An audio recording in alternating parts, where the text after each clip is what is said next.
ได้หรอโกรธโกรธเนี่ยมาเด้อทุกคนมากินตำกันเด้อตำเรากับแซ่ยิบทุกแล้วเราแข่งเนาะมาเด้อไม่ถึงแล้ว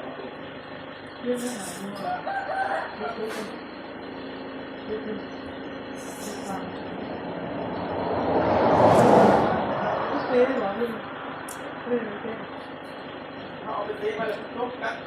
สูงมันเนี่ยลบถึงไงนี่หรอ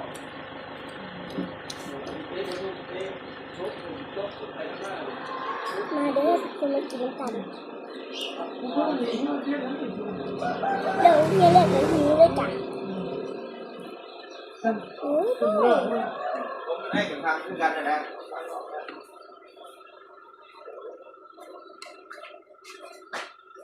ทำมาตรการไว้โอ้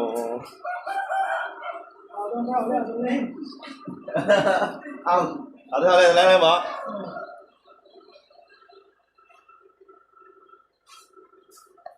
แบบเรียกยุไก่ข่อยเด้อคันทำมาขายเด้อ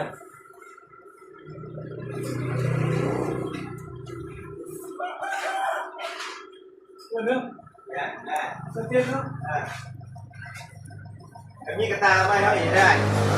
กระตาขาดนะมีไว้นี่ได้กระตาเนี่ยอยู่ยังอยู่วัดจะว่างกายมาไว้เขาเนี่ยเดี๋ยวเดี๋ยวมาไม่ตลอดโอ้เสร็จแล้วคุณ